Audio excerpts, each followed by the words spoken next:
안녕하세요. 서울에서 장사를 하면서 살고 있는 58세 여성입니다. 저는 22살 어린 나이에 결혼을 해서 하루도 쉬지 않고 일만 하면서 살아왔습니다. 타임머신을 타고 그 시절로 돌아가라고 한다면 저는 죽으면 죽었지 절대 가지 않을 정도로 몸서리 쳐지는 날들이네요. 그렇다고 해서 얼마나 고생했는지 넋두리를 하려고 사연을 보내는 것은 아닙니다. 오늘 제 딸에 대해 이야기하려고 이렇게 글을 쓰고 있는데요. 딸이 안사돈 때문에 마음고생이 심했습니다. 돈이 많다고 저와 제 딸을 사람 취급도 하지 않던 안사돈이 정말 미웠죠. 그 일만 떠올리면 지금도 눈물이 흐를 정도로 억울하고 분합니다. 아버지께서 시장에서 배달 일을 하시면서 사셨거든요. 아침부터 저녁까지 리어카로 시장에 있는 가게들을 돌아다니면서 여러 물건들을 배달해주는 일을 했습니다. 여러 가게 물건들을 배달해주는 일을 했습니다. 시장에 있는 대부분의 가게들이 아버지의 거래처였는데 그 중에서도 생선가게를 하는 부부와 친하셨습니다. 그 생선가게에서는 주로 식당에서 주문을 받아서 대량 손질한 다음 생선을 팔았거든요. 손질한 생선을 박스 단위로 나누어서 포장해 놓으면 아버지가 주문한 식당에다가 배달을 해주셨습니다. 이런 식으로 10년 넘게 일하다 보니 가게 사장님과 아버지께서 형 동생하면서 허물없이 지내셨습니다. 그래서 장사가 끝나면 두 분이서 소주잔을 자주 기울이셨죠. 그때마다 생선가게 사장님께서 신세 한탄을 하셨는데요.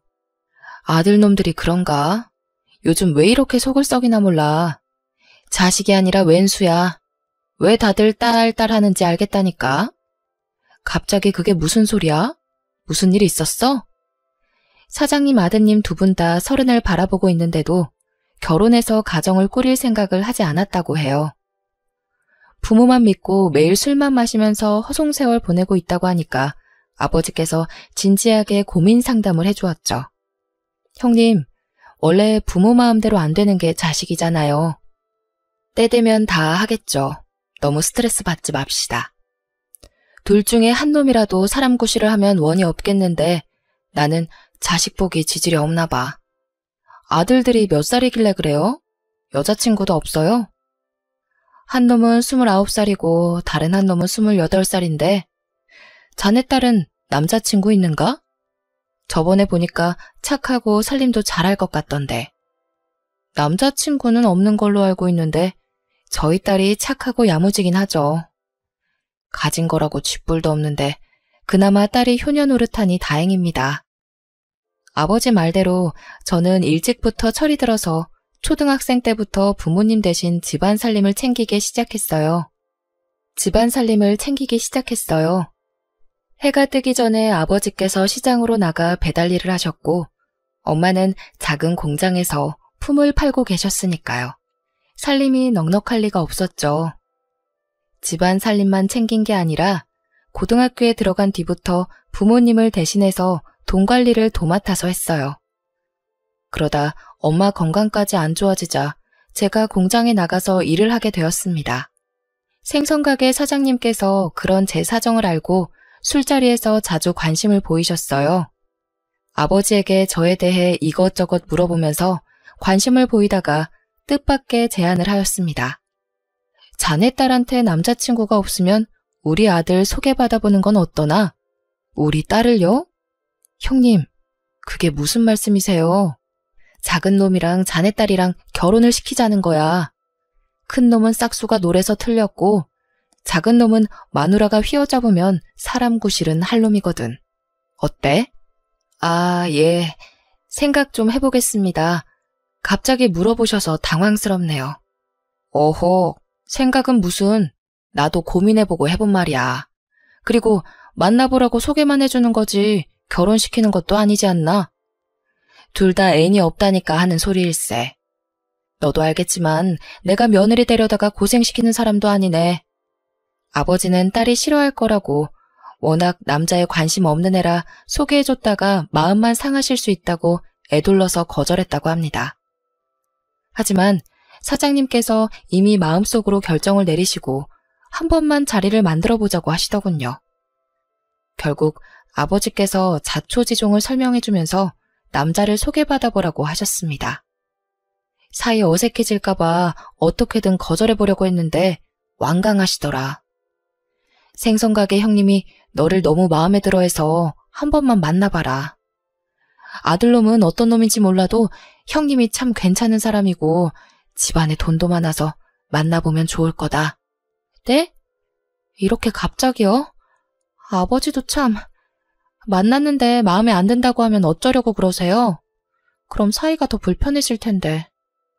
생각지도 못한 제안에 당황스러워하니까 엄마까지 거들고 나서더라고요. 사이가 불편해지긴 내가 그분 잘 아는데 이런 걸로 삐지실 분도 아니야. 그냥 가볍게 한번 만나봐. 너도 이제 슬슬 연애 좀 해봐야지. 그럼 딱 한 번만 만나보고 올게요. 다음에 또 만나보라고 강요하시면 안 돼요? 그래, 네가 아무 말도 안 하면 마음에 안 들어하는 걸로 여길 테니까 이야기라도 하고 와봐라. 말은 이렇게 하셨지만 은근히 잘 되길 바라시는 것 같았어요.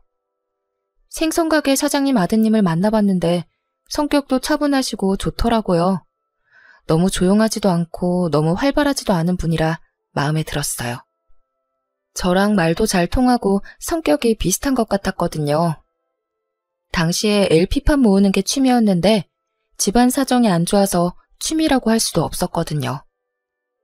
두어 장 정도 있는 LP판을 계속해서 돌려들으면서 힐링을 하고 있었는데요. 그런데 그분도 LP판 모으는 게 취미라는 거 있죠? 저랑 비교도 안 될 정도로 어마어마한 양의 LP판을 가지고 있었어요. 그 말을 듣는 순간 들으러 갈 수 있냐고 물어보면서 급격하게 친해지게 된 것 같아요. 그때부터 현태씨 하던 게 오빠라고 부르며 사이가 가까워졌죠.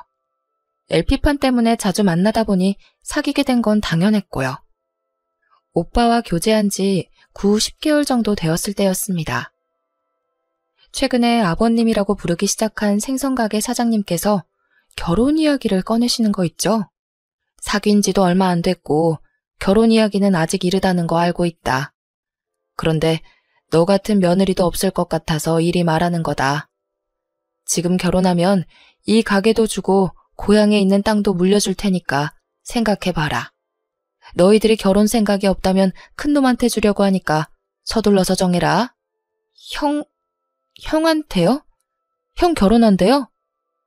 저도 모르고 있었는데 아주버님한테 여자친구가 있으셨나 봐요. 게다가 그 여자친구에게 덜컥 애가 생기는 바람에 갑자기 결혼을 하게 되었다고 합니다. 아버님께서는 하는 일도 시원치 않고 갑자기 여자를 데려와 결혼하겠다는 놈을 믿을 수 없다고 하셨죠. 남편 보고 네가 훨씬 낫다며 이렇게 야무지고 똑똑한 여자도 없으니 결혼을 하라고 하셨습니다. 아버님께서 절 칭찬해주는 건 좋았지만 결혼까지는 아직 이르다고 생각했는데요. 그런데 또 아버님이 가지고 있는 땅이 10억 정도 된다고 하니 눈이 휘둥그레해졌습니다. 솔직히 결혼할 나이가 됐기도 했고 이만한 남자도 없을 거라고 생각하고 상견례 자리를 잡았습니다. 이때까지는 정말 행복했죠. 아버님, 어머님께서 저를 반겨주신다는 생각이 들었습니다. 하지만 오직 엄마만이 무언가 이상하다고 느끼셨나 봅니다. 상견례 자리를 파하고 돌아가는데 저한테 결혼하지 않아도 된다고 하는 거 있죠? 이 결혼 꼭 해야겠니? 안 해도 되니까 천천히 생각해봐라. 어? 갑자기 왜 그래? 분위기도 좋았잖아. 나 없는 사이에 아버님이랑 어머님이 이상한 말씀하셨어? 아니, 시장 사람들이 들은 말이 있는데 네 남편이 노는 것만 좋아하는 한량이라고 하더라. 너희들이 오래 만난 것도 아니고 이러다 이혼하는 거 아닌가 해서 걱정이 되네. 에이, 소문 믿지 마. 그 사람들이 오빠랑 친하게 지낸 것도 아니잖아. 아무것도 모르면서 그런 말 한 걸 거야. 그럼 네가 야무지게 잘할 수 있지? 남편 믿지 말고 네가 경제권 다 가져오고 돈 관리해. 이상한 도박하고 여자 만나서 돈 갖다 주는 거 아닌가 감시하고. 알겠어. 엄마는 도대체 무슨 소문을 들은 거야? 저는 시장 바닥에서 떠도는 소문이 뭔지 궁금했지만 엄마는 끝까지 알려주지 않았습니다. 제가 말한 대로 뜬 소문이기도 하고 알아봤자 득볼 거 없다며 파혼할 마음이 생기면 이야기해주겠다고 했죠. 저도 시장 바닥에 오래 있어 보니 여기 토박이 사람들이 얼마나 남 이야기하는 걸 좋아하는지 알고 있었습니다. 그래서 그냥 사소한 이유로 남편이 미움을 받기 시작해서 이상한 소문이 난 거라고 생각했는데요. 그거 말고는 별다른 걱정이 없었습니다. 어릴 때부터 집안 살림을 도맡아서 해와서 시댁살이가 무섭게 느껴지지도 않았어요. 오히려 다른 데서 고생하는 것보다 시댁살이가 훨씬 나을 거라고 생각했죠. 매일 끼니 걱정해야 하는 저희 집보다는 시댁 형편이 100배 더 좋아 보였거든요. 그런데 결혼을 하고 보니 아무도 생선가게를 운영할 생각이 없어 보였습니다. 둘째 아들이 결혼했다며 시장 바닥을 돌아다니며 자랑한 후부터 가게로 출근하지 않으셨거든요. 이러다가 나한테 일하러 가라고 하겠다 싶었는데 역시나 아버님께서 남편과 저를 불러 가게로 나오라고 하시더군요. 너희들 내일부터 가게에 나와서 일해라. 너도 이제 가장이니까 집에서 놀 생각하지 말고 슬슬 생선가게 물려받을 생각해야지. 저랑 남편이 생선가게로 가서 일을 하기 시작했지만 남편이 틈만 나면 자리를 비우고 도망을 갔어요. 시어머니는 그런 남편을 못 본 척 눈 감아주면서 남편이 해야 하는 일까지 제게 시켰습니다. 저는 새벽같이 일어나서 아침 식사 준비를 해놓고 가게에 나와서 생선을 다듬으면서 손님들을 맞아야 했죠. 너무 힘들어서 다리가 후들거리고 아무리 자도 피곤했습니다. 오후가 되면 저희 아버지가 리어카를 끌고 가게에 들리셨는데 아버지 얼굴을 볼 때마다 눈물이 나오더라고요. 가게 일이 힘들지? 처음엔 힘들어서 눈물도 나오고 그런다. 힘들어도 참아야 해. 이러다가 곧 적응돼서 괜찮을 거다. 아버지께서 저를 안쓰럽게 바라보는 게 느껴졌어요. 그래서 저는 괜찮다고 괜히 아버지 보니까 눈물이 나오는 거라고 둘러대고 눈물을 닦아냈습니다. 하지만 아버지 말대로 적응이 되지는 않더군요. 제가 일한다고 시아버지께서 아예 쉬기 시작하셨거든요. 덕분에 요령만 피우는 남편과 저를 부려먹으려고 드는 시어머니와 함께 장사를 하게 되었습니다. 이제는 버티기가 힘들어졌죠. 너무 힘들어서 숟가락 들 힘조차 없어서 식사를 거르고 누워있는 일이 잦았습니다. 그런데 시어머니께서 이런 제 모습을 보고 오히려 화를 내시더라고요. 또 누워있어? 겨우 이 정도 가지고 뭐가 힘들다는 거야? 나는 가게 없을 때 길거리에 쪼그리고 앉아서 장사한 적도 있었어. 손님 놓칠까봐 화장실 참다가 병도 생겼다. 거기에 비하면 넌 호강하는 줄 알아. 제가 힘들어할 때마다 시어머니께서는 그렇게 옛날 이야기를 늘어놓으셨습니다. 시부모님께서 무작정 상경해서 시장에서 노점상을 시작하셨거든요. 죽기 살기로 장사해서 가게도 차리고 어느 정도 돈도 모으게 되신 것 같았습니다. 시어머니는 내가 고생했으니 너도 한번 당해봐라는 식으로 제게 일을 시키셨죠. 제게 한풀이 하듯이 과거에 쌓인 스트레스를 풀려고 하더라고요. 시어머니의 분풀이 대상으로 찍혀서 새벽부터 밤 늦게까지 장사와 집안일로 정신이 하나도 없었습니다. 그런데도 남편은 장사나 집안일 어느 것 하나 도와주지 않고 나몰라라 하더군요. 더 기가 막힌 건 아주버님이었습니다. 아주버님께서 돈이 궁해지면 슬그머니 가게로 나타나 시어머니에게 귓속말을 했습니다. 시어머니께서 돈을 주는 걸 보아하니 보나마나 돈을 달라고 한 것이겠죠. 당연히 시아버지께서는 시어머니께 남편과 아주버님에게 돈을 주지 말라고 여러 번 당부를 하셨어요. 또 돈을 줬다고? 내가 주지 말라니까 기어코 줘서는? 며느라, 혹시라도 네 남편이 돈을 달라고 하면 절대 주지 마라. 그러다 버릇 나빠져서 평생 못 고친다. 시아버지께서 첫째 아들이든 둘째 아들이든 돈만 생기면 술이나 도박에 손을 댄다고 하시더라고요. 결혼 후 무책임하면서 제게 무관심한 남편의 모습을 봤기에 아버님 말이 사실이라고 생각했습니다. 그런데 아주버님께서 저를 만만하게 보셨는지 다짜고짜 돈을 달라고 요구하셨죠. 재수씨, 오늘 장사는 잘 됐어요? 지금 엄마가 없어서 그런데 50만 원만 줘봐.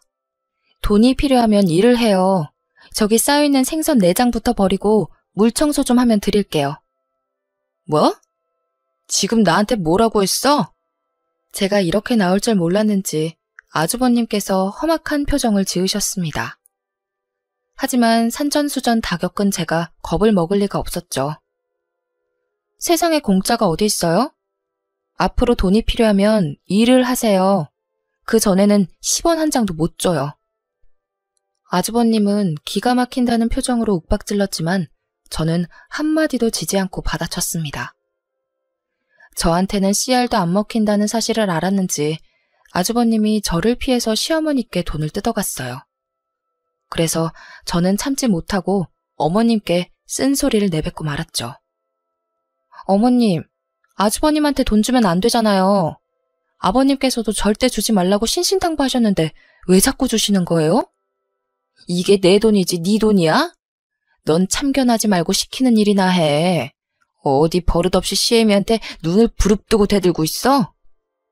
첫째 아들이라는 놈이 시어머니 돈으로 술과 도박을 하고 있으니 집안이 잘 돌아갈 리가요. 이러다가 집안이 거덜날 것 같아서 어쩔 수 없이 제가 나섰습니다. 저 말고는 가게 운영에 신경을 쓰지 않아서 벌어들이는 수익이 형편없었거든요.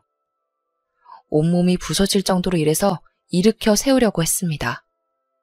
그래서 그런지 시장 사람들이 저를 오뚝이라고 불렀죠. 아무리 힘들어도 절대 쓰러지지 않았거든요. 그런데 1년 뒤에 아버지께서 배달 일을 하시다가 비탈길에서 미끄러지셨습니다. 허리와 다리를 크게 다치는 바람에 배달 일을 하지 못하게 되자 시어머니께서 저보고 생선 배달까지 맡기시더군요. 멀쩡한 아들은 놔두고 배달 일까지 시키시니까 정말 죽고 싶었습니다. 10억짜리 땅에 홀라당 넘어가서 결혼한 제 잘못이었죠. 시댁 하는 꼴 보아하니 그 땅도 없는 땅 같았습니다. 생각 없이 사는 사람들한테 땅 타령을 하며 따질 수도 없어서 그저 생선가게 운영하는 데에 집중했습니다. 어쩌면 이 가게가 제 가게가 될 수 있었으니까요. 오전에 생선을 다듬고 장사 준비를 마치면 아버지께서 배달을 하시는 동안 점심을 먹고 잠시 쉴 수 있었습니다. 그런데 이젠 그 시간에 배달을 나가야 해서 혼이 나갈 것 같았는데요. 남편과 아주버님은 도와주기는커녕 계속 사고만 치셨습니다. 해가 뜰 때 집에 들어와서 하루 종일 자고 밤에 어딜 나가길래 도대체 뭘 하고 있나 추궁했더니 아주버님 따라 도박을 하고 있는 것 같더라고요. 제가 모르는 사이에 도박빚 때문에 대출을 받고 있었습니다. 그 자리에서 이혼하자고 실랑이를 벌이고 있는데 아버님께서 나타나서 제 편을 들어주셨습니다.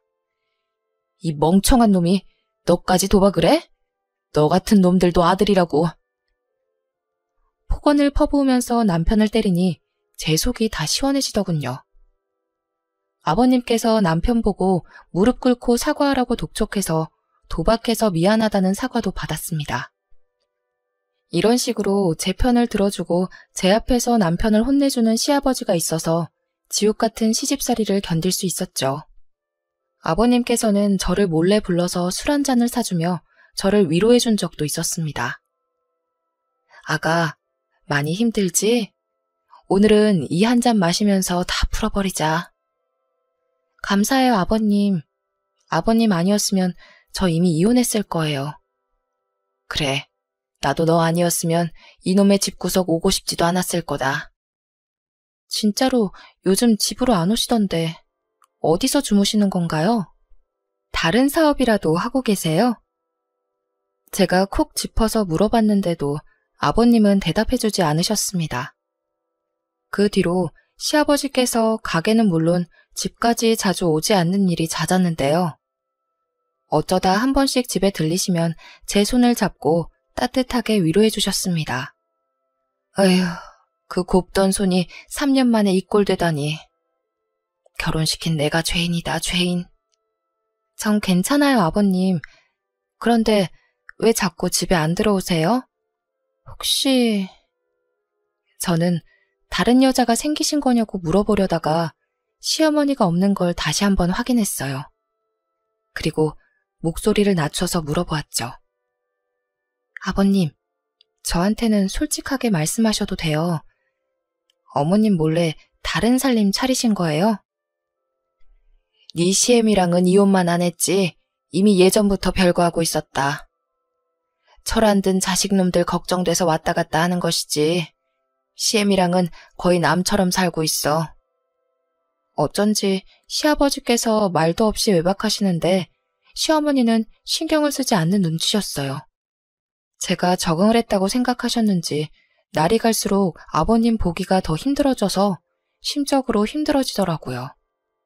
대신 딸아이가 1살, 2살 먹어가면서 제게 힘이 되어주었습니다. 우리 민영이는 얼굴이나 성격도 저를 빼다박아서 아주 똑부러지고 부지런했습니다. 어렸을 때부터 제 어깨를 자주 안마해주고 편지를 써서 주는 아주 어른스러운 아이였는데요. 그런 아이가 어느새 다 커서 대학을 졸업하게 되었네요. 얼마 전에 취직했다며 독립을 하는 바람에 의지할 사람도 없어졌습니다. 제가 외롭게 가게를 해내가고 있는데 시어머니께서 자꾸만 이상한 행동을 하시더라고요. 갑자기 깜빡깜빡 하시더니 집 주소를 잊어버리거나 전화번호를 까먹는 일이 자꾸 생기셨습니다. 치매기가 있는 것 같아서 병원에 가보니 치매는 물론 원래 있던 당뇨까지 심해져서 요양원으로 가게 되었는데요. 시부모님이 없다고 해서 자유로워진 것도 아니었죠. 남편과 아주버님은 여전히 날건달처럼 살고 있어서 골칫거리였습니다. 아직까지 저보고 돈을 달라고 하시니까 어머님 생각이 많이 나더라고요. 돈을 주기 힘든 날에는 잔소리를 하며 남편과 아주버님을 내쫓았거든요. 그런데 이제 그러지도 못하니 남편과 아주버님이 장사를 방해하는 일이 잦아졌습니다. 제가 아무리 목소리를 높이고 핀잔을 줘도 듣지도 않아서 이상하게 시어머니가 그리워졌습니다. 그새 미운 정이 생겼는지 얼른 나와서 남편이랑 아주버님 좀 혼내달라며 매일 요양원에 들러서 시어머니의 상태를 살펴드렸는데요. 그러다 몇 달 뒤에 시어머니가 세상을 떠나셨어요.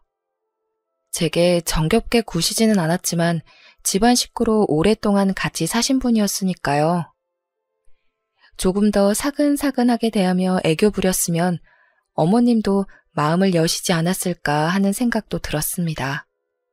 그렇게 시어머니를 떠나보내고 장사하는 데만 신경 쓰면서 살 무렵이었습니다. 저희 딸이 잘나가는 사업가의 아들과 결혼한다고 하더군요. 상견례 자리를 가지기 전에 저희 집으로 불러서 얼굴을 보니 생긴 것도 환칠하게 생겼고 말투도 귀티났습니다. 하는 일을 물어보니 딸이 다니는 회사의 원청회사 직원이라고 하더군요. 비즈니스 문제로 자주 만나다가 사귀게 되었는데 알고 보니 사위가 원청회사 회장의 아들이었던 겁니다.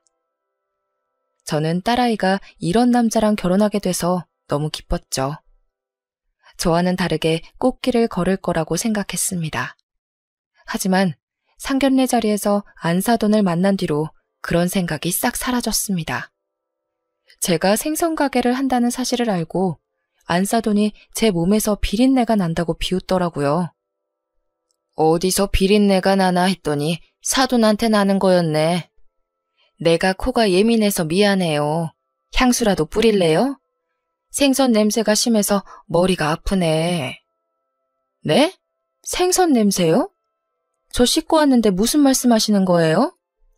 아유, 아니에요. 제가 말 실수했네요. 그런데 생선 팔아서 혼수하실 수 있으시겠어요? 어려우시면 말씀하세요. 무리하지 않으셔도 돼요. 저는 안사돈이 원하는 만큼 맞춰보겠다고 했지만 안사돈은 대놓고 저를 비웃고 있었습니다. 길거리 노숙자를 보는 것처럼 안쓰럽게 쳐다보더니 한숨을 푹 쉬는 거 있죠? 아유, 됐어요. 혼수 마련하다가 빚더미에 앉으면 안 되잖아요. 아, 머리 아파. 내가 비린내만 맡으면 두통이 와서 죄송해요. 이만 일어나 볼게요. 더는 못 앉아 있겠네. 안사돈이 이런 식으로 저를 무시하더군요. 제가 결혼하지 말라고 말리니 딸아이가 눈물을 흘렸습니다. 자기는 이 사람 아니면 안 된다는 거 있죠. 게다가 사위까지 절 찾아와서 어머니께서 원래 냄새에 예민하셔서 말실수를 하신 것 같다고 석고 대죄했습니다. 딸이랑 사위가 이렇게 하는데 결혼 반대하기가 좀 그랬습니다. 사돈이야 어쩌다 한번 볼 텐데 제가 참으면 된다고 생각했는데요. 그런데 딸아이를 결혼시키고 나니 저한테 하던 갑질을 딸한테도 하더군요. 안사돈이 수산시장에서 손질도 하지 않은 생선을 2박스나 가져왔습니다. 그 생선들을 깔끔하게 손질하라고 시켜서 딸아이가 못한다고 했죠. 생선 손질이요? 전 이런 거 못해요. 한 번도 안 해봤어요. 뭐? 생선 장수 딸이 생선 손질을 못해? 못하는 척 하지 말고 빨리 다듬기나 해. 네? 저는... 딸아이가 당연히 생선 냄새를 맡고 헛구역질을 했습니다. 저희 딸이 어릴 때부터 비위가 약해서 비린내가 나는 건 먹지도 못했거든요. 그걸 그 자리에서 알아놓고 안사돈이 매번 생선을 사와서 딸아이에게 손질을 시켰습니다. 참다 못한 딸아이가 친정에 와서 그동안 당한 짓을 전부 다 이야기했습니다. 내가 비린내 못 맡는다고 말씀드려도 계속 생선을 가지고 오시는데 어떡해? 시어머니 때문에 더는 못 참겠어. 확 이혼할까봐. 뭐? 이혼? 엄마도 안 한 이혼을 네가 한다고? 그러니까 엄마가 결혼 말릴 때 그만뒀어야지. 괜히 고집 부려서는. 아니, 내가 이럴 줄 알았냐고. 나도 후회돼. 마음에 안 든다고 이혼하면 세상 사람들 다 이혼하겠다. 엄마도 이혼 안 하고 꾹 참고 버틴 거 알고 있잖아. 이참에 생선 손질도 해보자. 죽을 때까지 안 할 수는 없으니 이제부터 하나씩 해봐야지. 남편도 시어머니 편만 들고 내 말은 듣지도 않는데 어떻게 살아. 시댁에 내 편이 한 명도 없어서 너무 힘들어. 네 남편도 사정이 있는 거겠지. 무작정 싫다, 짜증난다고 말하지 말고 차분하게 각자 사정을 이야기해보자고 해봐라. 생판 남남이 만났는데 어떻게 매사에 마음이 맞겠니? 각자 살아온 환경이 달라서 생각하는 마인드도 다를 거 아니야. 딸이 안사돈 때문에 못 살겠다고 신세한탄을 할 때마다 저는 딸의 하소연을 들어주면서 다독여 주었어요. 시댁살이를 해본 터라 딸의 마음고생을 누구보다 잘 알고 있어서 걱정이었습니다. 마음 같아서는 당장 안사돈에게 달려가 왜 내 딸을 구박하고 못 살게 구냐고 따지고 싶었는데요. 그랬다가는 집안 싸움이 될 것 같아서 딸에게 넓은 마음으로 이해해라, 참으라는 말밖에 해줄 수 없었습니다. 그러다 저의 조언을 후회하게 되는 날이 찾아왔습니다. 안사돈의 환갑날에 참기 힘든 모욕을 당했거든요. 그날의 기억은 평생 잊혀지지 않을 것 같습니다. 환갑잔치 이야기를 꺼내려고 다 같이 모여서 식사를 하던 날이었습니다. 어색한 기류가 흐르자 제 딸아이가 슬그머니 본론을 이야기하였죠. 어머님, 곧 회갑이신데 그냥 넘어갈 수는 없잖아요. 환갑잔치라고 알아볼까 하는데. 요즘 환갑잔치 하는 사람이 어디 있니? 좋은 식당에 예약해서 친척들만 모시고 식사나 하자. 좋은 식당이요? 땡땡 식당은 어떠세요? 저번에 여기 밥 맛있다고 하셨잖아요. 뭐? 땡땡 식당? 설마 땡땡동에 있는데 말하는 거니? 사돈은 자기가 바라던 규모의 식당이 아니었는지 인상을 쓰더라고요. 딸아이가 그럼 어느 식당이 좋냐고 물어봐도 대답을 해주지 않았어요. 됐다. 그냥 거기로 예약해라. 그런데 왜 이렇게 비린내가 나는 거지? 자기 맘대로 안 된다고 이런 식으로 또 눈치를 주려나 봅니다. 갑자기 손수건을 꺼내 코를 막더니 주위를 두리번거리다 저와 눈이 마주쳤습니다. 사위도 당황스러워하며 어떻게든 사돈을 말리려고 했죠. 아무 냄새도 안 나는데 무슨 비린내가 난다고 그래. 네 코에는 이 냄새가 안 난다는 말이야? 너무 지독해서 현기증이 나는데. 안사돈은 제게 눈총을 주다 못해 다른 친척들에게 제가 시장에서 생선을 팔다가 와서 비린내가 나는 거라고 이해해달라는 말을 하더군요. 친척들의 시선이 제게 쏠리자 수치스러워져서 금세 얼굴이 달아오르고 말았습니다. 더 이상 앉아있을 수가 없어서 자리를 박차고 나오니 사위는 급히 따라 나와서 거듭 사과를 했습니다. 장모님, 죄송합니다. 저희 엄마가 또 무례하게 대해서 정말 죄송합니다. 제가 그러지 말라고 말씀드렸습니다. 이제 이런 일 없을 겁니다. 이런 일이 더 이상 없다고 하더라도 제가 받은 상처는 지워지지 않을 것 같습니다. 결국 그동안 쌓인 서러움에 눈물이 솟구쳤고 사위가 보는 앞에서 눈물을 보이고 말았죠. 딸아이도 따라 나오다 제가 우는 모습을 보고 소리를 질러댔습니다. 말했다며. 당신이 어머님이랑 잘 이야기해서 다시는 그러지 않게 하겠다며. 그런데 왜 이러는데? 됐어. 나 이혼할게. 엄마, 나 그냥 이혼할 거야. 나도 당한 거 많고 더 이상 이렇게 못 살아. 지금 당장 이혼해. 마음 같아서는 저도 이혼하라고 하고 싶었지만 그럴 수가 없었습니다. 내가 참을 테니 나 때문에 이혼하지 말라고 딸아이의 손을 잡으면서 말하였죠. 그 말을 듣자마자 딸아이가 제 품에 안겨서 펑펑 울고 말았습니다. 그렇게 한바탕에서 잠잠해지나 싶었는데요. 역시나 시댁에서 문제가 생기더군요. 바깥사돈이 실수를 하는 바람에 오랫동안 하던 사업이 휘청거렸습니다. 기획이사가 바깥사돈에게 새로 파트너가 된 회사를 소개하면서 투자를 하자는 말을 꺼냈거든요. 이때 잘못된 선택을 하고 말았죠. 사장님, 이번에 저희들과 새로 거래를 트게 된 회사입니다. 아주 전망이 밝고 탄탄한 회사라서 사장님이 투자하시면 좋을 것 같아요. 오, 그래? 어떤 회사길래 그래? 기획이사는 바깥사돈의 대학 후배이자 회사 창립 멤버이기도 해서 엄청나게 신뢰했다고 해요. 15년 넘게 바깥사돈과 함께 같이 해온 동료라서 투자에 대한 정권을 주었는데 사기를 당하게 되었습니다. 파트너 회사에 투자한다고 해놓고 투자금을 조금씩 횡령했던 거죠. 조금씩 공금이 빼먹다 보니 회사도 자금 압박을 받게 되었는데요. 그제서야 무언가 수상함을 느낀 바깥사돈이 정밀 회계감사를 해보고 그동안 모르고 있었던 기획이사의 비리를 알게 되었던 겁니다. 하지만 그놈은 휴가를 핑계로 도망을 가버린 상태였고 그놈이 빼간 공금이 무려 15억에 가까웠다고 해요. 더 큰일은 내부 비리가 업계에 알려지면서 거래하던 회사들이 하나씩 거래를 중단한 것이었습니다. 자금 압박에 이어 매출도 떨어지니 버티기 힘들어져서 은행에 대출금 상환 연기를 신청했다고 합니다. 하지만 그마저도 거절당하고 어음을 막지 못하고 회사가 부도나버리고 말았죠. 바깥사돈의 사업 실패로 졸지에 빚더미에 나앉게 된 사돈댁이 집을 팔게 되었습니다. 한마디로 길거리에 나앉게 된 것이었는데요. 딸아이가 제 집으로 찾아와 이 사실을 전부 다 이야기해 주었습니다. 엄마, 나 이제 어떻게 해? 시댁이 알거지 신세가 됐는데 어쩌면 좋아. 딸이 울면서 집은 이미 경매로 넘어갔고 살림살이에는 압류 딱지가 붙어버렸다고 설명해 주었죠. 게다가 사위의 월급까지 압류되었다는 말을 듣고 헛웃음을 지었습니다.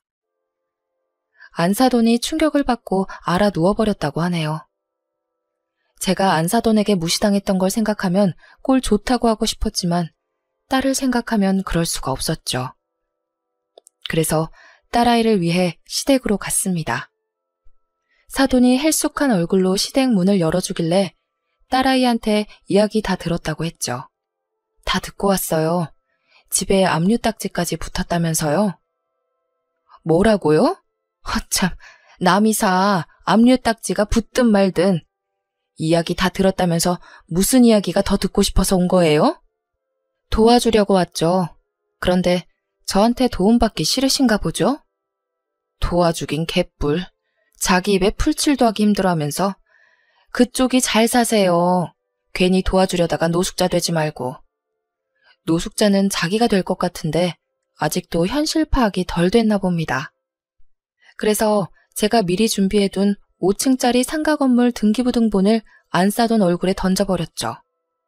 안 사돈이 등기부등본을 보고 놀라더니 말투부터 달라졌습니다. 아니, 이게 도대체 뭐예요? 뭐긴요, 건물 등본이죠. 이 건물 제 딸 앞으로 해줄 거예요. 건물을 팔든지 담보로 대출을 받든지 제 딸이 알아서 할 테니까 그렇게 하세요. 최소 30억은 나가는 건물이라 요긴하게 쓰일 거예요. 딸도 모르고 있던 사실이라서 깜짝 놀라 등본을 확인해 보더군요.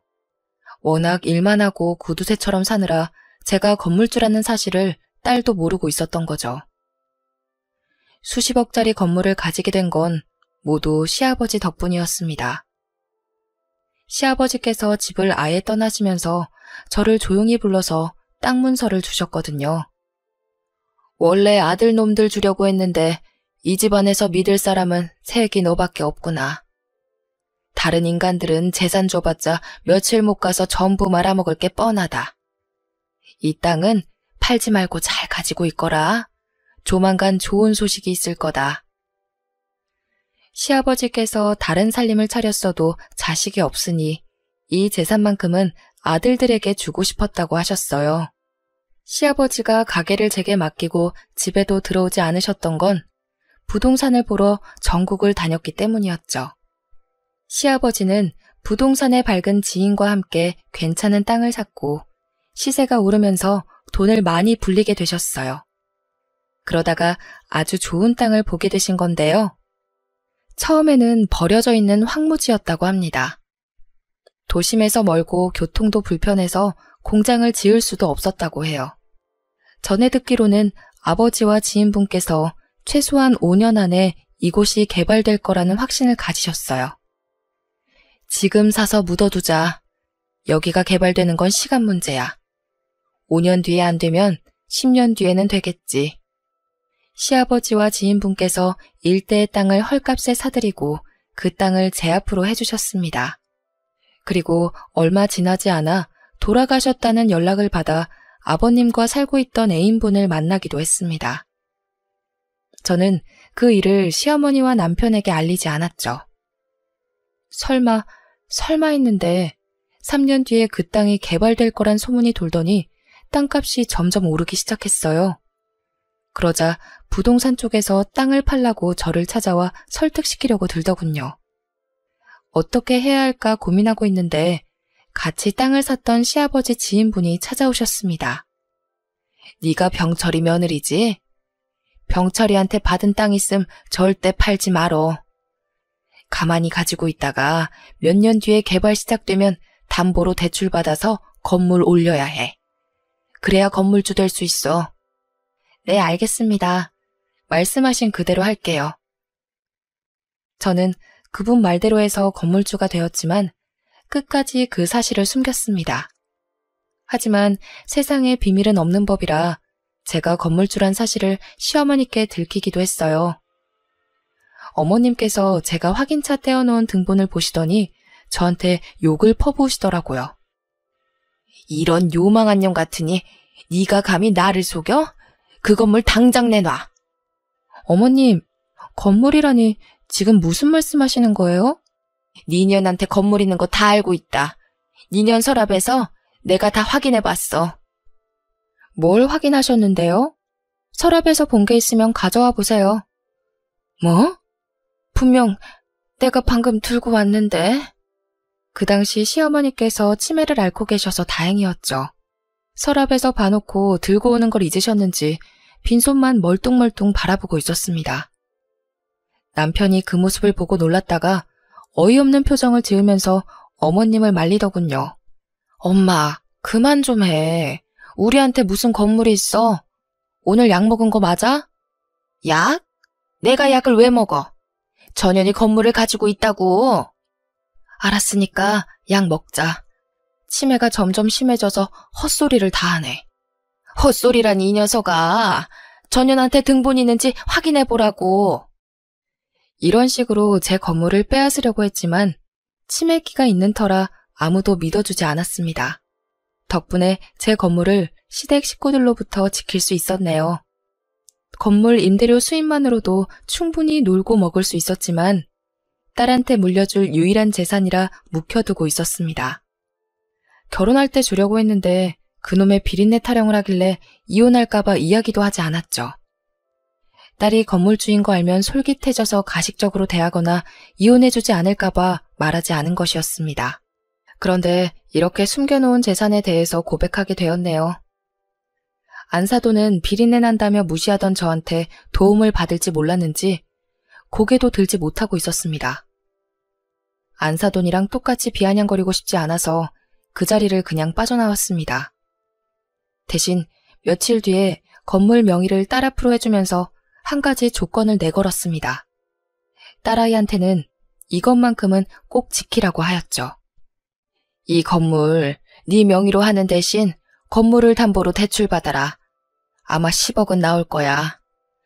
그 돈이면 급한 불은 끌 수 있을 거다. 대출금은 매달 들어오는 월세로 메꾸면 되고 대신에 안사돈이 내 가게에 나와서 일해야 한다. 시어머님이? 엄마 가게? 일단 알겠어. 그렇게 전할게. 딸은 안사돈에게 가서 제 말을 그대로 전했다고 하더군요. 처음에 안사돈이 이 말을 듣고 얼굴이 새하얘지더니 결국 머리를 조아렸다고 해요. 그래, 알겠다. 내일부터 가게에 나가서 일하마. 그리고는 딸에게 고맙다는 말을 여러 번 했다고 합니다. 잘나가는 사업가 남편 덕분에 호사를 누려왔던 안사돈이 이제 저와 같은 생선 냄새가 나게 생겼네요. 안사돈은 비린내에 익숙해지지 않아서 헛구역질을 하면서 눈치를 보더라고요. 아파 보이는 얼굴로 생선을 다듬고 포장까지 다 하고 있으니까 시장 상인들이 와서 핀잔을 주기도 하였습니다. 아유, 얼굴 좀 봐. 곧 있으면 쓰러지겠어. 아무리 그래도 안사돈한테 너무 심한 거 아니야? 시장 상인들은 안사돈에게 너무한 것 같다고 했지만 저는 안사돈에게 인생 공부를 시켜주는 중입니다. 건물을 담보로 15억을 대출받아서 시댁의 빚을 청산하고 박가사돈이 사업을 다시 시작할 수 있게 됐으니 그에 합당하는 대가를 치러야죠. 이 사정을 알고 있는 박가사돈은 저를 뭐라 하기는커녕 오히려 며느리에게 고맙다는 말을 전하기까지 하였습니다. 아가, 정말 고맙다. 네가 나를 살렸어. 네가 없었음 이미 길바닥에 나앉았을 것이다. 딸이 안사돈과 사위의 인생을 구제했으니 딸을 대하는 태도도 확 달라진 건 두말할 필요가 없겠죠. 예전에 시아버지께서 제게 집안을 구한 며느리라고 칭찬하셨는데 이젠 제 딸이 시댁을 구한 며느리라는 칭찬을 받게 되었습니다. 돈의 위력은 우리들이 상상하는 것 이상인 것 같아요. 돈 때문에 울기도 하고 웃기도 하며 돈 하나만으로 사람 자체를 판단하기도 합니다. 그래서 돈이 많다고 추앙하고 돈이 없다고 무시하기도 하는 거죠. 돈으로 판단하는 일을 피할 수 없지만 그렇다고 대놓고 돈으로 사람을 판단해서는 안 됩니다. 언젠가 돈이 없다고 수군대던 자신이 손가락질을 당하게 될 수 있으니까요. 제가 이 교훈을 전해주려고 사돈을 가게로 나오게 한 것인데요. 이제 가게에 나오지 말라고 했더니 안사돈이 힘이 남아있는 한 저와 함께 장사를 하고 싶다고 말하였습니다. 아무래도 저랑 같이 장사를 하면서 안사돈도 무언가 깨달은 게 있는 거 아닐까요? 안사돈과 매일 붙어있게 될 줄은 몰랐는데 사람 일은 정말 알다가도 모를 일인 것 같습니다. 그러니 여러분들도 돈으로 사람을 판단하는 일은 삼가시길 바랍니다. 이만 사연글 줄이면서 여러분들의 행복 또한 바라도록 하겠습니다. 감사합니다.